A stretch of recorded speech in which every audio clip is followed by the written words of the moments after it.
está enchendo nossos corações, aleluia. Glória a Deus, amados, amém? Se você trouxe seu dízimo, sua oferta voluntária ao Senhor, se o Senhor assim o colocar no teu coração, venha à frente. Nós vamos cantar mais uma canção que diz que nós buscamos o Senhor, mesmo no lugar secreto. O Senhor te escuta, o Senhor está atento à sua voz. Então clame a Ele, onde você estiver, amém? E se você estiver à vontade, quiser, traga sua oferta de amor, seu dízimo, sua oferta ao Senhor.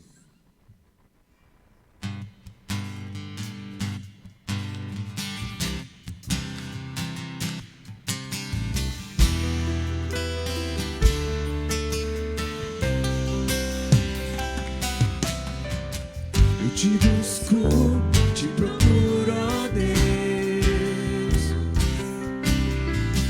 No silêncio tu estás. Eu te busco, toda hora espero em ti. Revela-te a mim. Conhecer-te eu quero mais. Com alegria declare: Senhor, te quero, quero ouvir tua voz. Senhor, te quero mais. Quero tocar-te, tua face eu quero ver. Senhor, te quero mais. Prosseguindo, para o alvo eu vou. A coroa conquistar. Vou lutando, nada pode me impedir. Eu vou te seguir, conhecer-te eu quero mais. Senhor, Senhor, te quero, quero ouvir tua voz. Senhor, te quero mais. Quero tocar-te, tua face eu quero ver. Senhor, te quero mais. Senhor, te quero, Senhor, te quero, quero ouvir tua voz. Senhor, te quero mais. Quero tocar-te, tua face eu quero ver. Senhor, te quero mais. Glórias a Deus, aleluia, Senhor. Te buscamos, te adoramos, amém, amém. Pode se sentar, fique à vontade.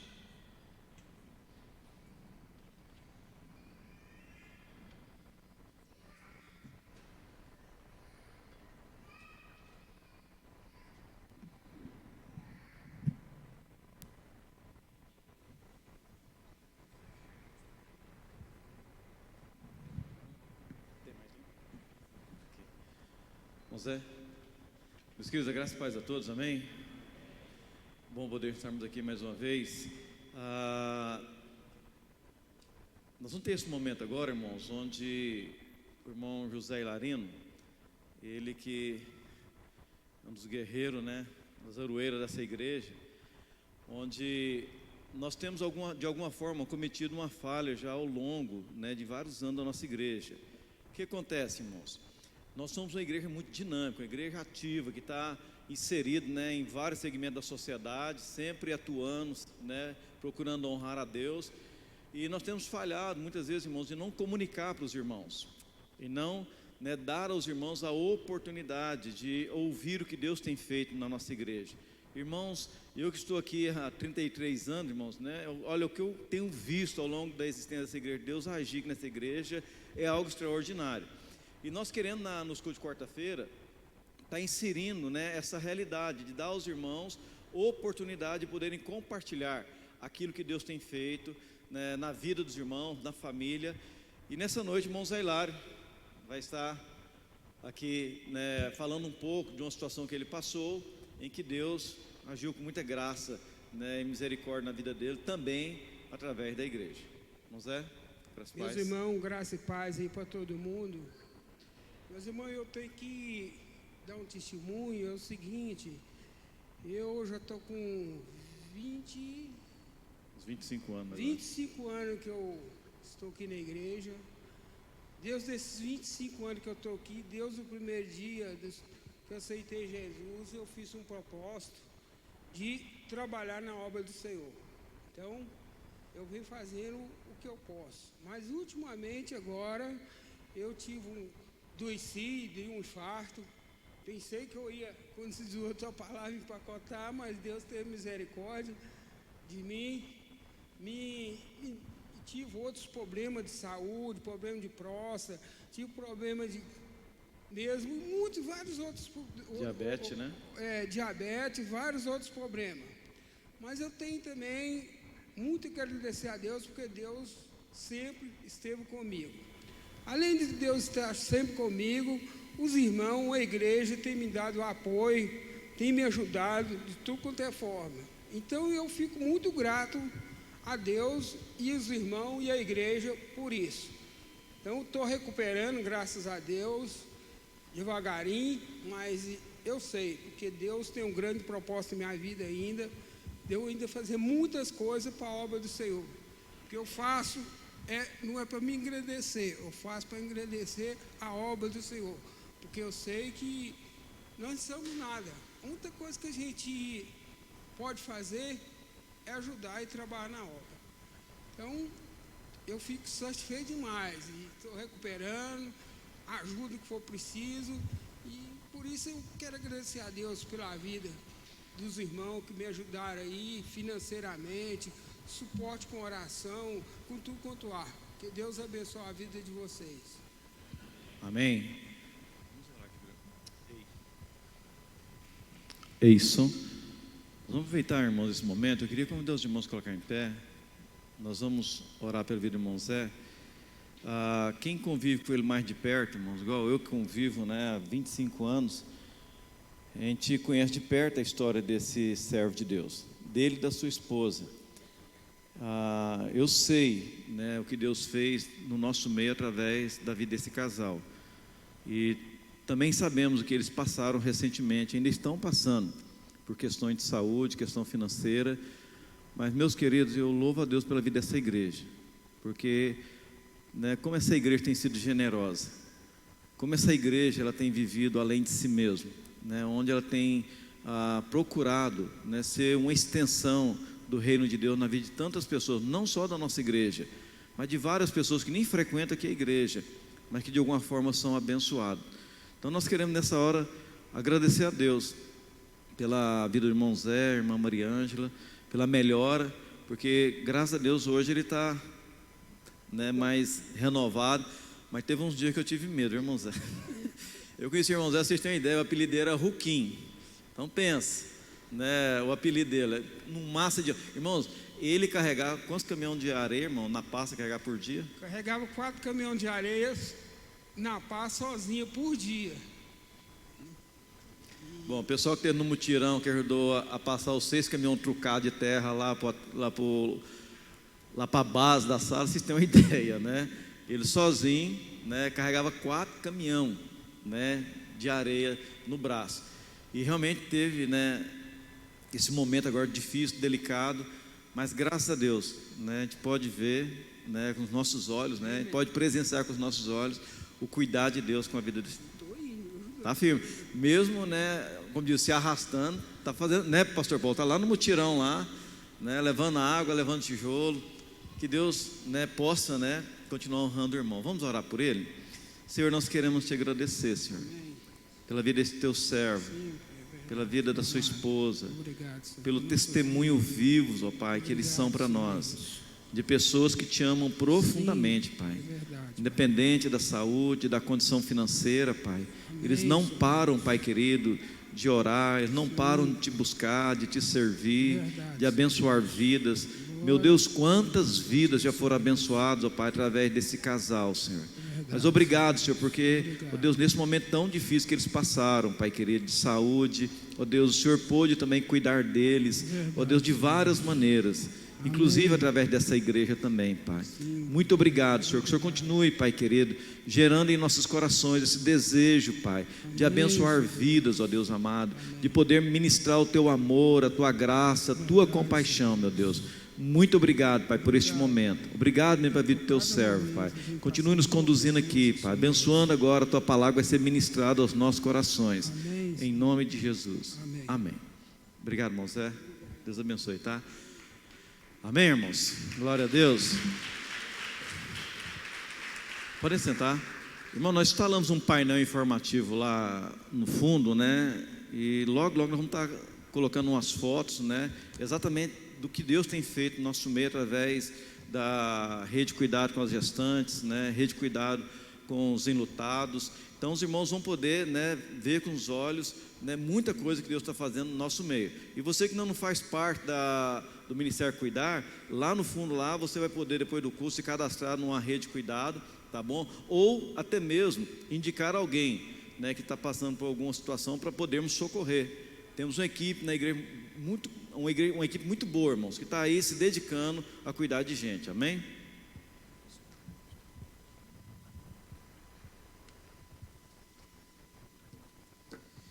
Meus irmãos, graça e paz da parte de Jesus, boa noite para todos. Eu quero convidar vocês a lerem comigo o que registra Paulo aos Romanos no capítulo 15.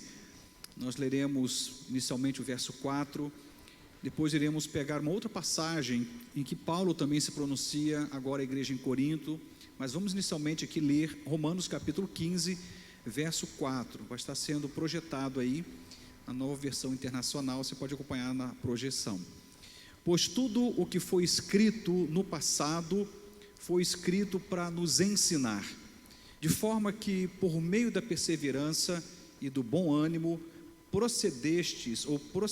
procedentes das Escrituras, melhor dizendo, mantenhamos a nossa esperança. A primeira frase que traz é: pois tudo o que foi escrito no passado foi escrito para quê? Para nos ensinar. Guarde isso daí. Vamos agora para o texto de 1 Coríntios capítulo 10, versículo 6.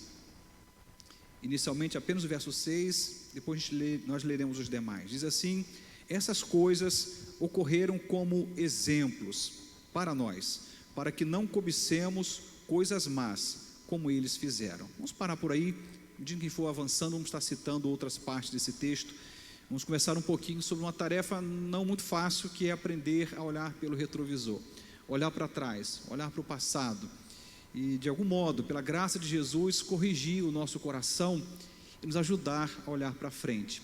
Tem muita coisa para frente, mas ninguém avança para frente enquanto não entende o como lidar com o que está para trás na visão pelo retrovisor. Vamos orar e pedir que Deus nos fale ao coração.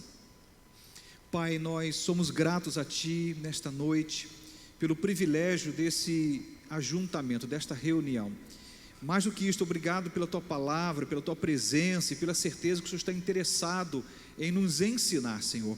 Nós somos gratos a Ti porque em todo o tempo que nós nos reunimos em torno da Tua palavra, o Senhor sempre gera maturidade, abre o nosso entendimento, cura a nossa alma, salva aqueles que precisam ser salvos. O Senhor é aquele que trabalha conosco. E nessa hora, na condição de filhos, Senhor, e na condição de discípulos, de aprendizes, pedimos, Pai, nos dê um coração humilde, simples, para que pela Tua palavra sejamos corrigidos, trabalhados, ensinados. Abra os nossos olhos, meu Deus, e desvenda os nossos olhos, de tal modo que possamos enxergar as maravilhas da Tua palavra. Assim oramos em nome de Jesus. Amém e amém. Eu acredito que uma boa forma da gente dirigir com segurança é saber coordenar com proporção certa o quanto olhamos para frente e o quanto olhamos para o retrovisor. Não acredito que um bom motorista é aquele que ignora o retrovisor, seja da moto ou do carro. Assim que você pega um carro, sobretudo aquele que você acabou de alugar ou que você pegou emprestado, que não está ajustado para você, ao se assentar naquele banco, a primeira coisa que tem que fazer depois de colocar o cinto de segurança, né? Ou antes, tanto faz, antes de ligar o carro, ajuste o retrovisor. Você precisa olhar para trás com precisão. E quando você ignora o retrovisor, eu tenho quase certeza que isso vai terminar muito mal. É bem provável que você feche alguém na estrada, numa mudança de pista. Talvez você não perceba e faça uma frenagem brusca e quem está atrás venha aí colhida, enfim. Então não dá para você dirigir bem sem conjugar na proporção certa o quanto olhamos para o retrovisor e o quanto olhamos para frente. Mas há aqueles que até não ignoram o retrovisor, mas ignoram o que está para frente e parece insistentemente tentar dirigir a vida olhando o tempo todo para trás. Esse é um outro problema. Eu diria que alguém que faz isso talvez não consiga passar da primeira marcha, porque vai dar medo para acelerar, né? Uma vez que você não está enxergando nada para frente e você vai ficar por ali no estacionamento do shopping dando alguns pequenos avanços de metros para frente, mas não dá para sair, porque não se vive ou não se dirige pela via do passado ou pelo retrovisor. Então a grande questão é a gente saber conjugar isto, o passado, o presente e o futuro, de tal modo que a gente olhe para trás, corrigindo trajetória e avançando. E o texto que nós acabamos de ler, ambos vão falar sobre a necessidade de histórias que foram registradas nas Escrituras Sagradas com uma finalidade muito clara, nos ensinar. Como lemos agora há pouco em Romanos, acho que ficou claro para vocês, diz: pois tudo o que foi escrito aonde? Na palavra, nas Escrituras Sagradas, no que nós chamamos de Bíblia Sagrada. O que foi escrito para nos ensinar. Se a gente ignora, por exemplo, a palavra de Deus, estamos perdendo de vista o privilégio de aprender com aqueles que no passado viveram experiências profundas com Deus, algumas inclusive, aliás, boa parte delas, marcada por dor, prejuízos, dificuldades, mas também com fé, superação, esperança, como a Bíblia nos ensina. Mas eu quero focar no fato, ou no princípio por trás do registro, por que Deus nos convida a olhar para as histórias escritas no passado. Ele diz: eu quero que você olhe, porque eu preciso te ensinar. E a gente não vai aprender direito até que a gente aprenda a ler de forma correta o passado. E o texto de 1 Coríntios 10, é exatamente Paulo trabalhando isso no coração, né, da igreja. Ele começa falando do que Deus havia feito no passado. Se você for ler o versículo 1 até o verso 6, essa narrativa traz exatamente isto. Diz: olha, meus irmãos, eu não quero que vocês ignorem o fato de que todos os nossos antepassados estiveram sob a nuvem e todos passaram pelo mar. Primeiro versículo de Coríntios 10 diz isto. Vocês não podem ser ignorantes. Olhem para trás, olhem para os seus antepassados. Aqueles que vieram antes de vocês tiveram o privilégio de ver Deus fazendo milagres, né? O milagre de passar a pés enxutos pelo mar, não somente este milagre, mas o milagre de ser sustentado no deserto, de poder ter o privilégio de beber água, de comer o maná, de ter acesso à provisão. Ele começa a falar do passado, dizendo: olha como Deus fez lá, mas ainda assim Deus não se agradou deles. E aí vai falar dos porquês desse desagrado, que todos conhecemos, porque fala da murmuração, da queixa, da falta de fé, da rebeldia, de modo que a Bíblia diz no versículo 5: contudo Deus não se agradou da maioria deles, por isso seus corpos ficaram espalhados pelo deserto. Sabemos muito bem que aqueles que saíram ali do Egito, nesse processo de libertação rumo a Canaã, pouquíssimos entraram lá.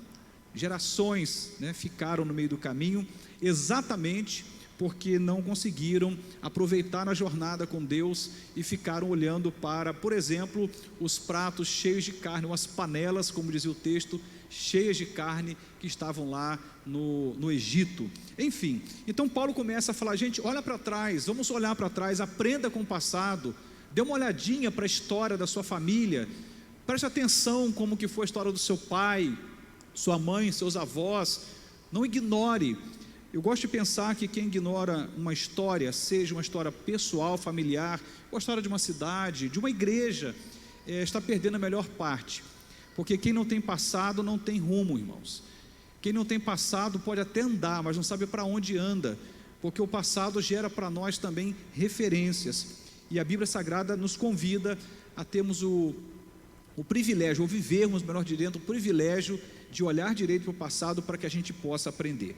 Mas eu quero fazer algumas considerações antes de voltar para o texto. Eu dizia que é importante que a gente possa conjugar os tempos, passado, presente e futuro. Nós não fomos chamados, irmãos, para sofrermos de passado e nem sofrermos de futuro. Aqueles que sofrem de passado, né, alguns vão chamar isso de depressão, e aqueles que sofrem de futuro vão estar dentro dos transtornos de ansiedade. Não é muito legal sofrer de passado ou sofrer de futuro. Eu acho que Deus quer que eu e você olhemos para o passado como alguém que tem um coração de aprendiz, está disposto a olhar para trás e aprender com aquilo que foi vivido. Boas histórias e histórias de dor. Ele quer que você olhe para o futuro e diga: nossa, baseado no que eu olho, enxergo e vejo, percebo Deus, e eu quero então olhar para frente com esperança, com graça. Quero olhar pelos olhos da misericórdia, da bondade de Deus, mas jamais Deus espera que a gente sofra de passado ou sofra de futuro. Até por conta de um detalhe muito simples, como dizia Agostinho, o passado é o tempo que já não é, e o futuro é o tempo que ainda não é. Portanto, eu não tenho o que fazer nem com o passado, nem com o futuro, eu só tenho o quê? Aí Agostinho diz, mais do que o presente, nós só temos o instante, não é nem o presente, é apenas o instante, é esse momento, agora, esse instante, é tudo que temos. Então não podemos fazer essa viagem louca de sofrer do passado ou sofrer do futuro. Falava domingo, né, um pouquinho, né, claro que a gente não finalizou, apenas iniciei a minha mensagem, que é um perigo você tentar sofrer de uma coisa que não te pertence sobre algo sobre o qual você não tem controle. O futuro não te pertence, você não tem controle sobre ele. E quando você tenta controlar o que você não controla, você certamente vai sofrer, como dizia o próprio texto de Mateus capítulo 6, de preocupações, de ansiedade. Diz, faz isso não, basta a cada dia o seu mal. Mas voltando a atenção para o tema, que o ponto aqui é olhar para o retrovisor e ver de que modo isso corrige a nossa trajetória, eu queria pensar rapidamente como que alguns acabam usando o passado. Talvez você se enquadre em uma dessas pessoas ou grupos de pessoas que eu vou aqui narrar. E se for o seu caso, já te peço que você comece a considerar isso diante de Deus e dizendo, Senhor, me ajude, me perdoe, corrige meu coração, não quero isso para mim, isso não faz sentido, estou entendendo que o Senhor quer que eu olhe para o passado como quem aprende com o passado e não como quem sofre do passado, se tortura dele. Eu quero então pensar em algumas considerações. Aqueles que usam o passado para se culpar. Talvez seja um dos discursos mais recorrentes, são discursos de pessoas que olham para trás simplesmente para se culpar, o tempo todo no tribunal, o tempo todo, não precisa de nenhum juiz lá fora, dispense o juiz de plantão, porque ele já é para si mesmo um juiz, uma juíza muito severa, e se tortura com isto. Alguém que usa o passado para se culpar não entendeu sobre perdão divino, não entendeu sobre a graça de Jesus, não entendeu a expressão que o próprio Cristo diz para a mulher que foi pega em flagrante adultério: olha, eu também não te condeno, vai e não peques mais. Diz, olha para frente, pega esse passado e resolve ele, porque eu estou te perdoando, eu não quero me lembrar mais disto. Alguém que usa o passado para se culpar não conheceu o caráter de Jesus, que é o caráter de um Jesus perdoador, um Deus que diz, olha, quando você se arrepende, eu sou capaz de pegar o seu pecado, a sua transgressão, o seu erro e lançar no abismo do esquecimento. Eu não lembro mais. E tem pessoas que tentam em sua oração voltar na história de um passado de erro, ou de descuido, ou de pecado, e aí se a gente pudesse, né, registrar o que Deus diria naquela hora, ele diria assim, eu não estou lembrando, não porque ele sofra de amnésia, porque ele escolheu não lembrar. Perdão é isso, é a escolha de você não querer lembrar mais. Isso vale para você também, tá bom? Quando você diz, olha, eu perdoei.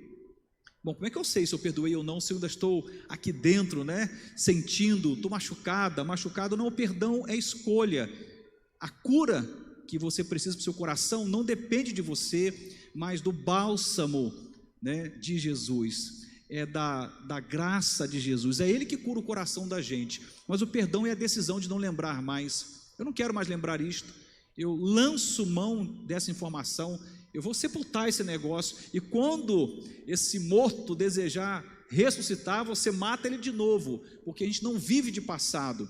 E você percebe que por um tempo Davi foi um homem que ele olhou para o passado pelo olhar da culpa. Lembre-se que ele havia adulterado, havia pecado, né, de forma grave com Betseba, que era mulher do comandante da guarda dele, e o texto sagrado vai registrar em um dos textos, um dos salmos, a dificuldade dele com essa informação. Ele estava tão mal, que diz a palavra, que os seus ossos doíam. Já sentiu dor nos ossos? Ele sentia. Fala, meu osso dói, eu não durmo mais, eu não consigo dormir direito. Ele chega a falar, não somente sobre a dor no seu corpo, mas ele fala, eu estou mal-humorado, o meu humor está seco, está como sequidão de estio, como diz, ou seja, como tempo de estiagem, meu humor está seco. Então ele está falando da culpa, mas ele diz, olha, eu confessei isso para Deus, e ele fez o quê? Ele me livrou. Do que Deus livrou Davi? No registro ele diz, Deus me livrou da culpa do meu pecado. Deus não só perdoou o seu pecado, mas o livrou da culpa do seu pecado. Deus está dizendo, Davi, está certo, você errou feio, mas não é um bom caminho você ficar olhando para o passado sempre pelo caminho da culpa. Se houve arrependimento, se houve confissão, se houve mudança, houve perdão de Jesus, e esse passado tem que ser colocado para trás. Portanto, aqueles que usam o passado para se culpar, o tempo todo, se culpam, se torturam, se machucam. Mas, como consequência da culpa, aqueles que usam o passado para punição, porque se culpam, também se punem. Elas não conseguem dar um passo seguinte, se julgam não merecedoras, então elas não dão início a um relacionamento porque não são merecedoras, elas não servem a Deus no ministério porque não são merecedoras, elas não dão nenhum passo de fé porque não são merecedoras, é o tempo todo tentando olhar para o passado pela culpa, e isso vai gerar um caminho de punição ou de autopunição. Isso é uma tortura. Deixa eu contar uma experiência para os irmãos, já contada há algum tempo atrás.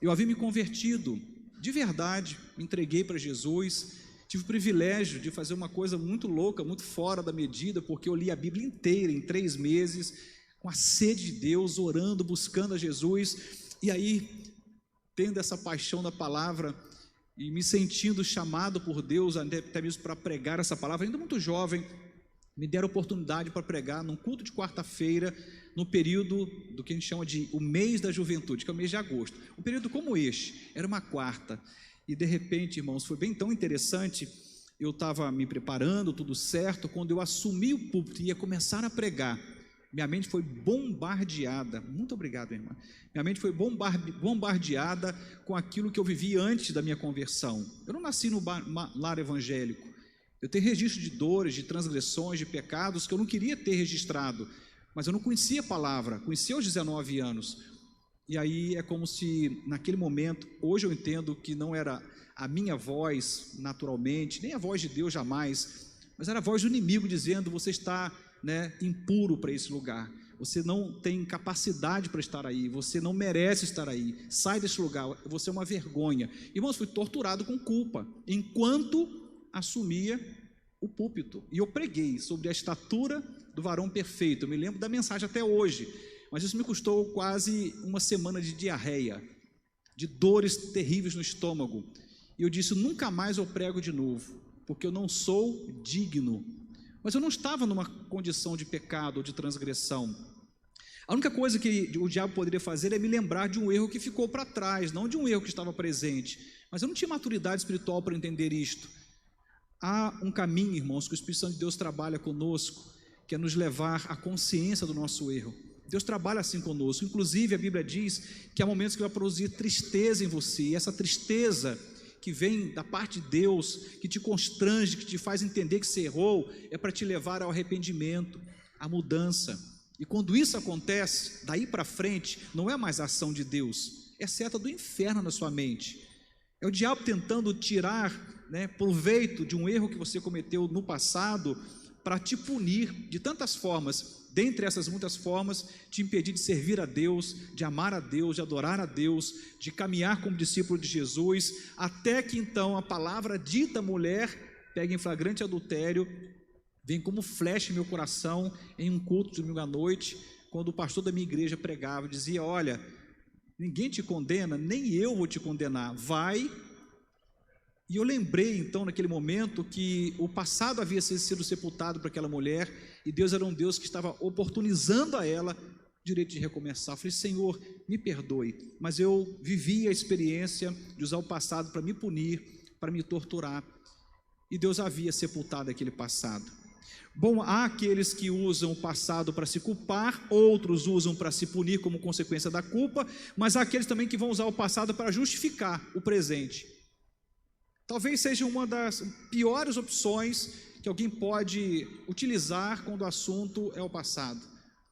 Sei lá, você é ignorante, você maltrata a sua esposa, você é grosso com seus filhos, você é um troglodita, você é um trator que sai atropelando tudo e todos, você machuca todo mundo, e quando alguém vai te arguir, vai confrontar você, aí você usa o passado, dizendo, olha, eu não tive uma boa infância, meu pai me maltratou, meu avô era um ignorante, me bateram no passado, sei lá, mas eu acredito que a gente não pode justificar o nosso presente baseado em nosso passado. Sabe por quê? Nós temos uma coisa dada por Deus que é um privilégio para todos nós, o direito da escolha.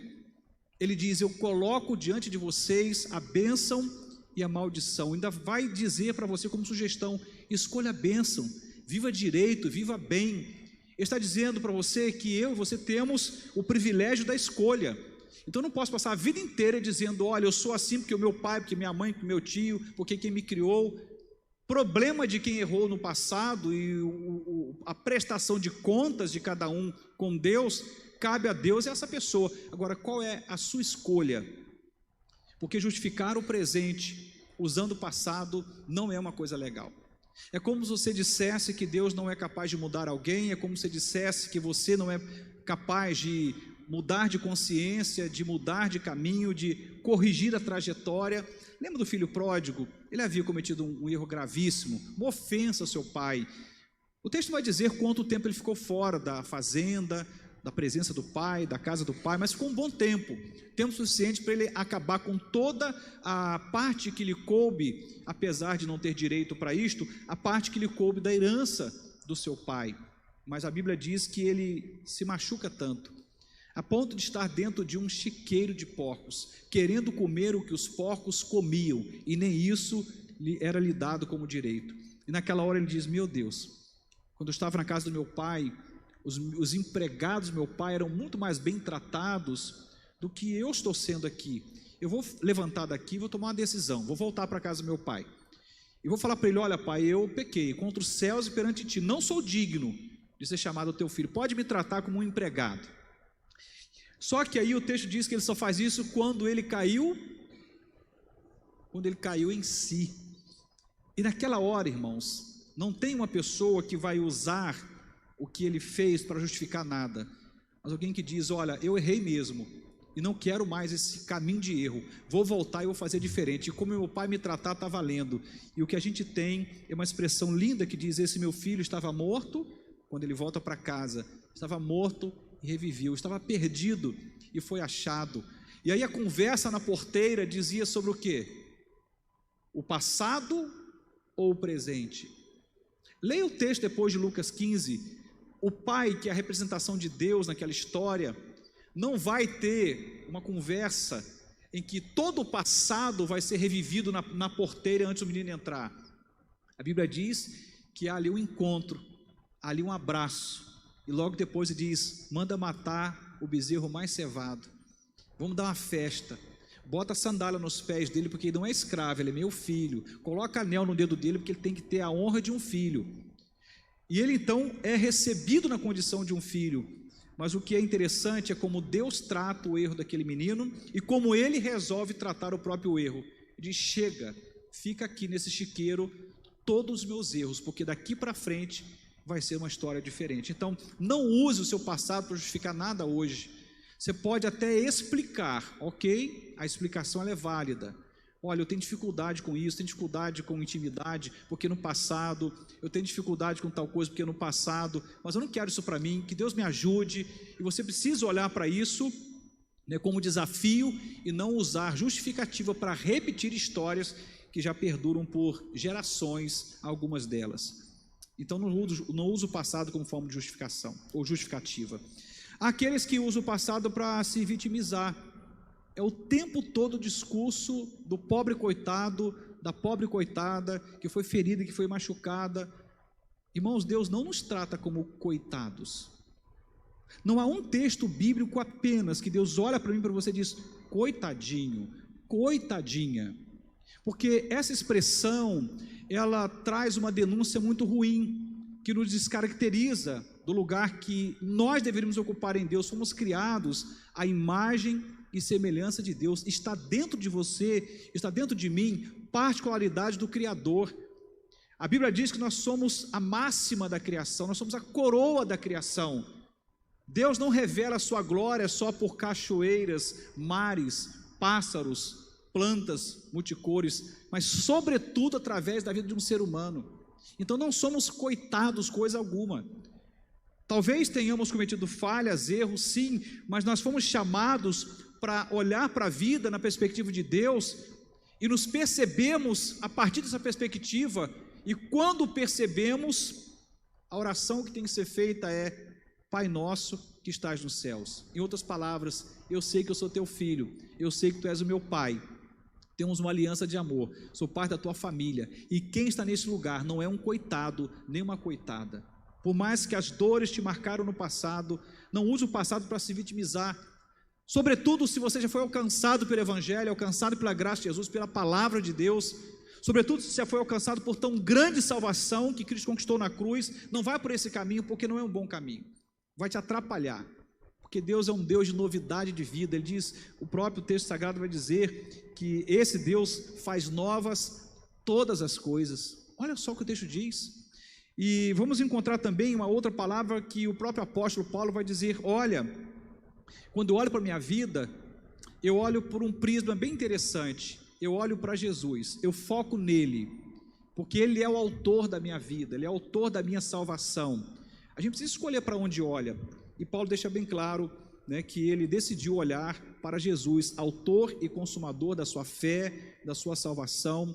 E isso tira de Paulo o lugar do pobre coitado, porque ele poderia dizer: coitado de mim.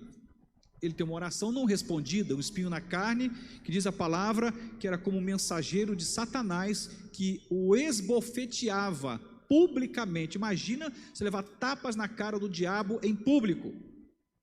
É uma metáfora, obviamente, mas não era uma coisa tranquila. Mas ele não se vitimiza. Quando Cristo diz: a minha graça te basta, meu poder se aperfeiçoa na sua fraqueza, ele diz: ok, entendi. E ele vai viver o Evangelho e chega no final dizendo: combati o bom combate, acabei a carreira e guardei a fé. Mas imagine Paulo se vitimizando. Ele nunca teria plantado as igrejas que ele plantou, formado os discípulos que ele formou, treinado os pastores que ele treinou, nunca. Ele teria emperrado a vida e o ministério dele, se tudo que ele tivesse era um discurso de vitimização. Então, pelo amor de Deus, irmãos, não sejamos daqueles que usam o passado para se culpar, para se punir, para justificar os erros do presente, para se vitimizar. Não faça isso.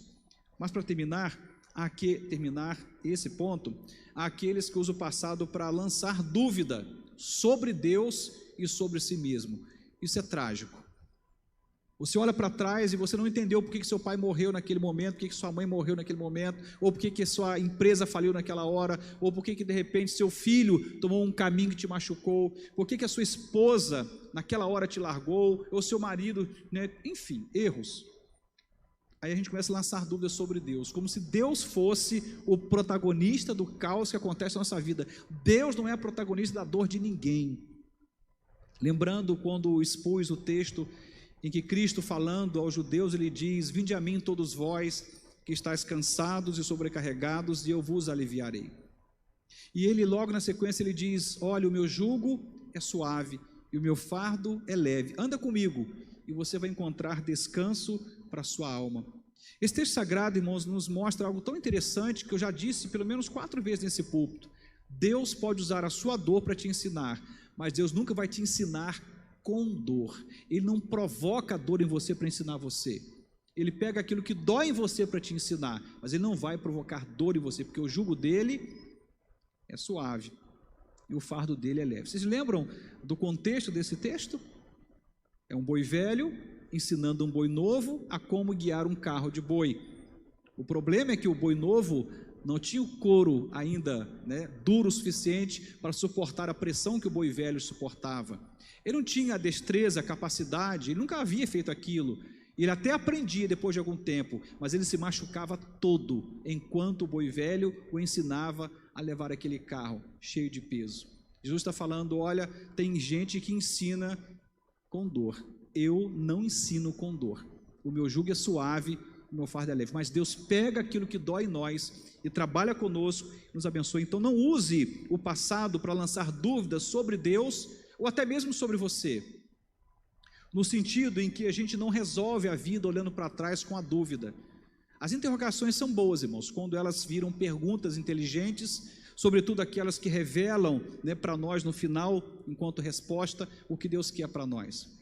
Aliás, às vezes a gente gosta de entender os porquês, quando Deus está tentando nos mostrar os paraquês. Mais do que a raiz do problema é o que eu estou podendo viver agora e posso ver para frente a partir desse problema. Não lance sobre Deus dúvida quando o assunto for seu passado. Bom, essas considerações, irmãos, me chamam a atenção para finalizar, né, no tema que eu estou propondo. Eu disse que a gente precisa aprender a olhar para onde? Para o retrovisor, para o passado. Mas qual é a ideia desse olhar para o retrovisor? Para corrigir a sua trajetória. A gente precisa olhar para trás para corrigir a nossa trajetória, e aí então a gente consegue ter uma caminhada bem distinta, abençoada.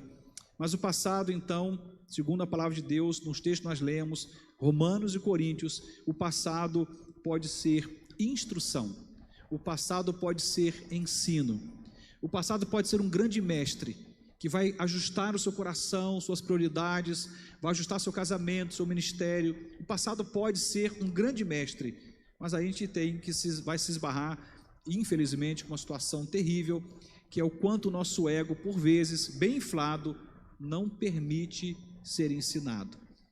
Daí a Bíblia vai dizer que a soberba precede a queda, precede a ruína. A arrogância derruba a gente. A petulância derruba a gente. A incapacidade de escutar e aprender derruba a gente.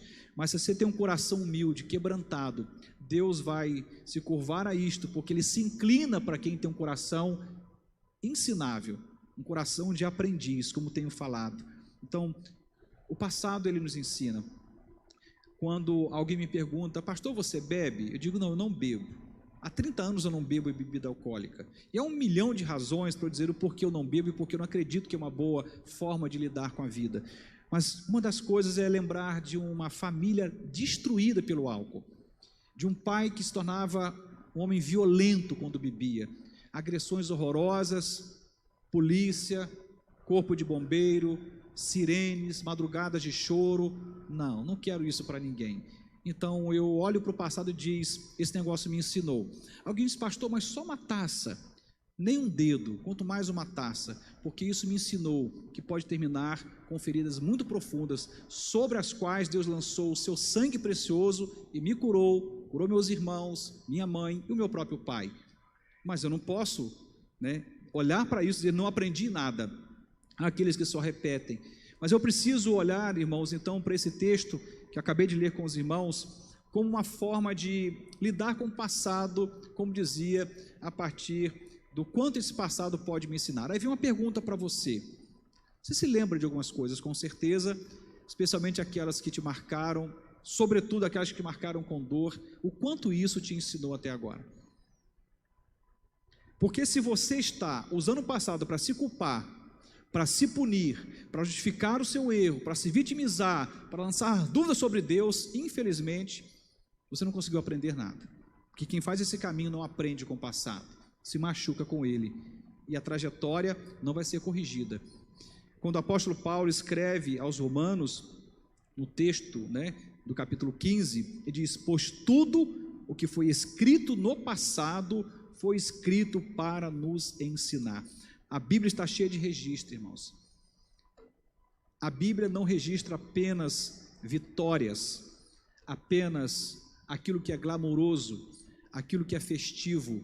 Quando você lê o livro de Salmos, que são poemas que eram cantados no palácio, Uma das coisas que eu já disse para os irmãos que eu aprecio em Davi é a humanidade estampada no modo como Davi falava da sua fé.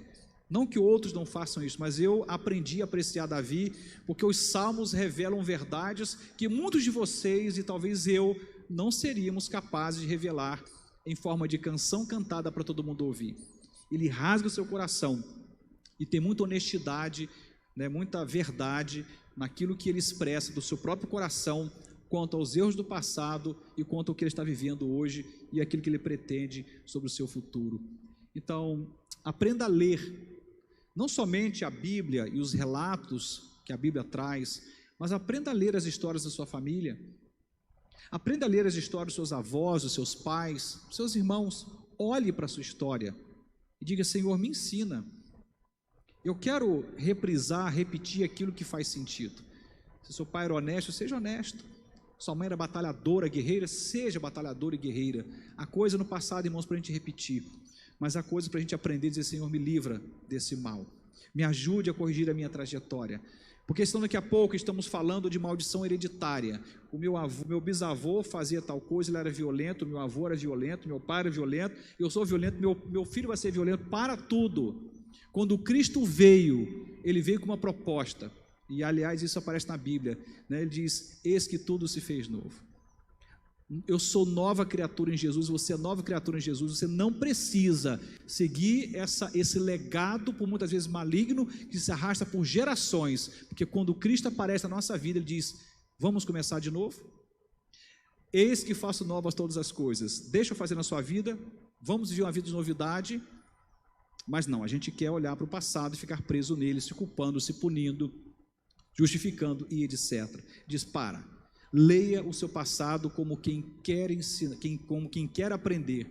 E aí, irmãos, é tão bonito. Às vezes a gente vê isso de forma, como é que eu diria, sem atenção devida. Coisas que passam despercebidas, porque nossa mente ela é atraída para aquilo que dá errado. Se alguém virar para assim: olha, menina, nem te conto, né? Esse negócio é um perigo. Menina, nem te conta. Aí você já fica pensando o quê? O que você acha? Se alguém chegar assim: menino, nem te conto, menina, nem te conto, o que você vai pensar? Lá vinha a fofoca daquelas cabeludas, né? Aí, de repente, já falei sobre isso uma outra vez, a pessoa fala assim: rapaz do céu, né? Falar igual o pastor Samuel, né? Rapaz do céu, cadê o pastor Samuel? Ou menina, nem te conto, tanto faz. Aí você vai contar assim: olha, eu estou vivendo meus melhores dias, estou tão alegre, estou prosperando, a minha família está ajustada, meu casamento está, né, vivendo a melhor experiência nos últimos anos, estou ganhando dinheiro, estou bem com o meu corpo, estou feliz da vida. Aí o que a pessoa do outro lado, como ele vai reagir, ou ela? Ah, você está brincando, né? Você não fez o celular do meu trabalho para vir aqui para você me contar isso? Pensei que era uma coisa grave. Nossa mente é atraída pelo caos, irmãos. Deveríamos ser atraídos pelas histórias maravilhosas de um Deus que cura, que transforma, que perdoa, que sara, que dá propósito, que aponta caminho, que nos chama para coisas extraordinárias. Mas aí, isso só funciona quando eu digo: Senhor, entendi que o passado existe para me ensinar, que é o que Paulo está dizendo aos Romanos. E se você lê Coríntios, que foi o texto que eu li logo na sequência, lê em casa depois, Coríntios 10, 1 Coríntios 10, lê inteiro. Você vai ver, olha, essas coisas estão lá. Ele vai falar do passado, vai falar das punições, vai falar também das recompensas. Está lá, está tudo escrito. Essas coisas ocorreram, estão como exemplo para que nós possamos corrigir a nossa trajetória hoje.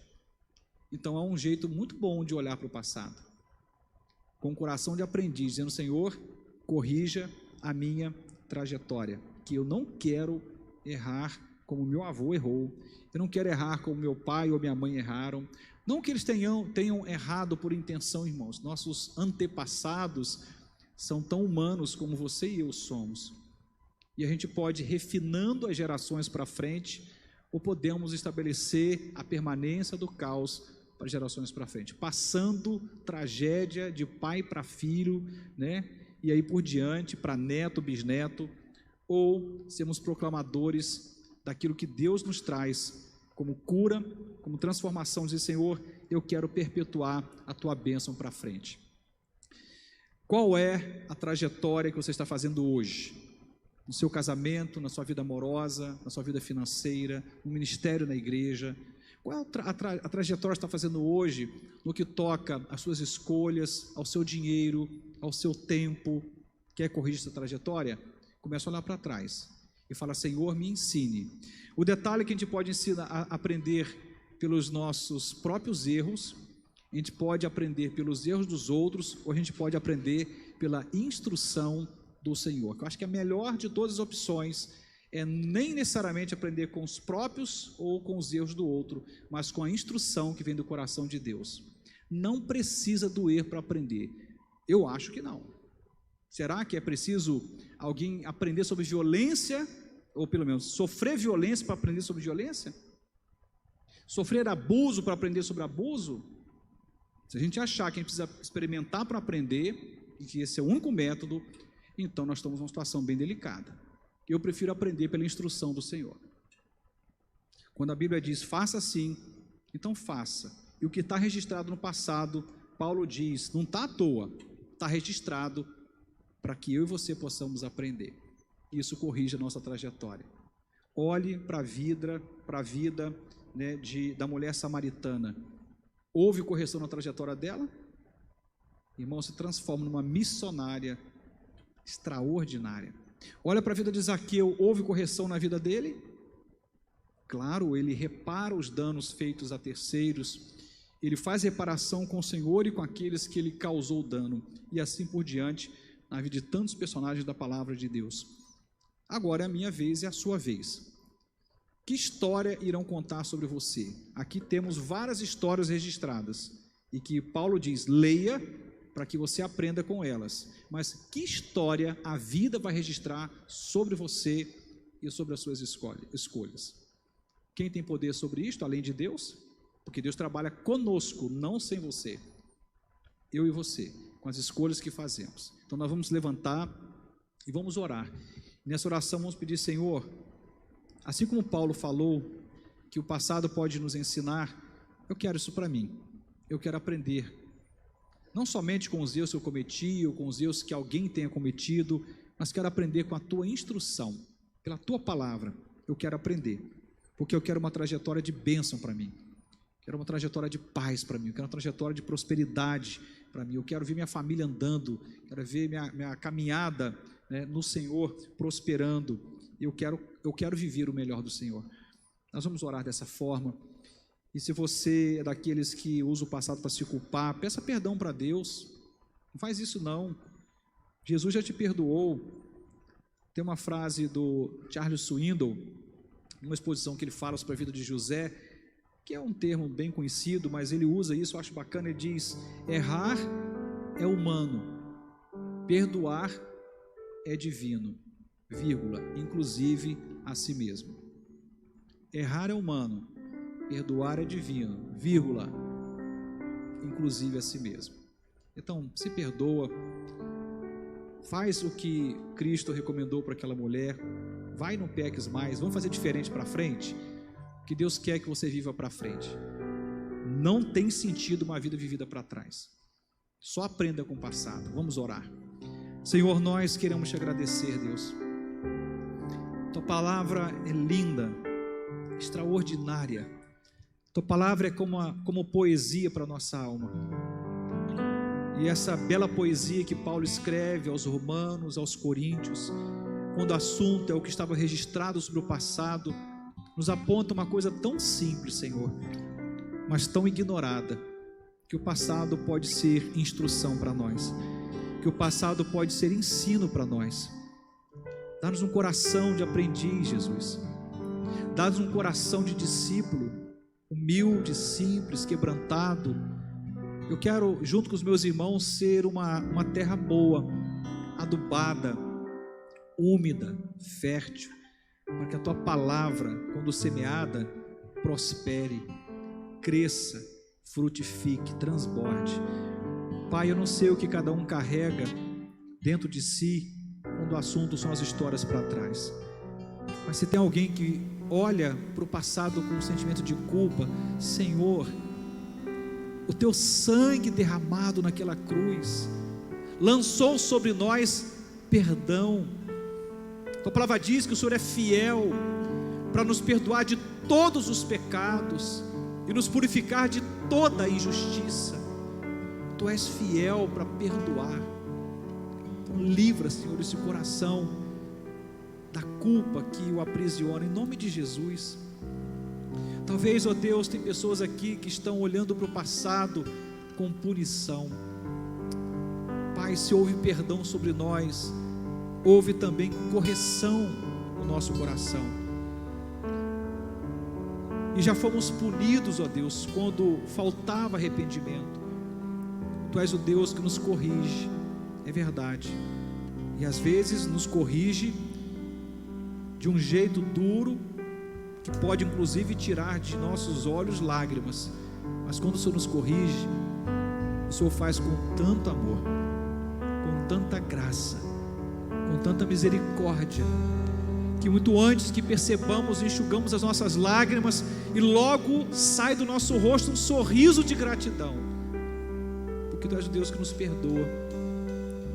Obrigado, Senhor, pelo Teu perdão.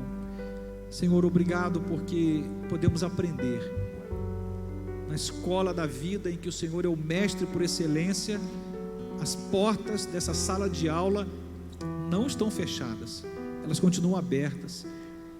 Eu quero me assentar na carteira de um bom aluno, muitas vezes for necessário, mas eu não quero deixar de aprender com os erros meus, de alguém, mas sobretudo, ensina o nosso coração, Senhor, a aprendermos pela instrução, aquelas ditas no passado para Israel, aquelas ditas no passado para os Teus apóstolos, para a igreja primitiva, aquelas ditas no passado para os nossos avós ou pais. Queremos aprender também pela Tua instrução, sobretudo pela Tua instrução. Nos ajude a olhar por retrovisor na medida certa, para que a nossa trajetória seja corrigida, Senhor. Queremos viver diferente, meu Deus. Nós somos no Senhor novas criaturas. As coisas velhas ficam no passado, e eis que tudo, diz a Tua palavra, tudo se faz novo. Obrigado, Senhor, pelo privilégio do Teu novo sobre nós. Obrigado porque a palavra dita, aquela mulher vergonhosamente exposta em público porque foi pega em flagrante adultério, aquela palavra não somente curou aquela mulher, mas serve para cada um de nós. Vai e não peques mais. O Senhor é um Deus que tem perdão e diz: dá para começar de novo, dá para fazer novamente um caminho diferente, abençoado, próspero no Senhor. Te adoramos, Pai, por essa noite e pela Tua palavra, que não volta vazia, mas cumpre o propósito para o qual ela foi destinada a cada coração. Assim oramos em nome de Jesus. Amém e amém. Se assente.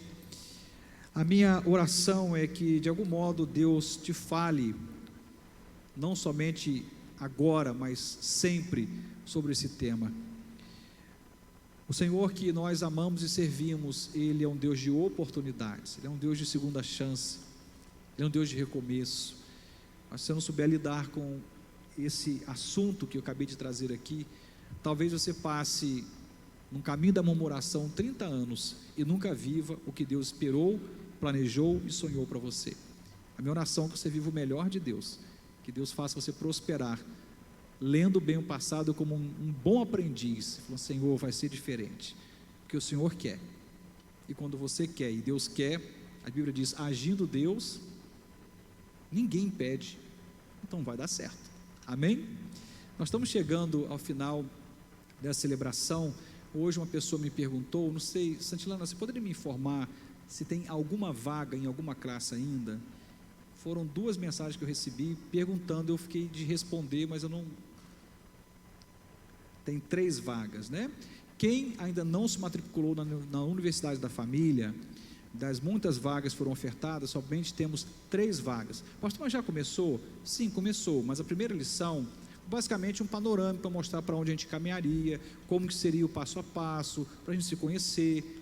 Mas a primeira lição, de fato, a gente vai mergulhar nela no próximo domingo, segunda e terça, que são os 3 dias que estão sendo ministradas. Se você quiser saber quais são as 3 vagas, matar sua curiosidade, procura a Santilana lá no finalzinho, tá? Ela vai poder te dizer quais são as classes e qual horário cada uma delas está sendo oferecida. Eu quero agradecer a presença daqueles que nos visitam, temos vários visitantes. Deus abençoe vocês, uma ótima noite, vão em paz com a graça de Jesus. Amém?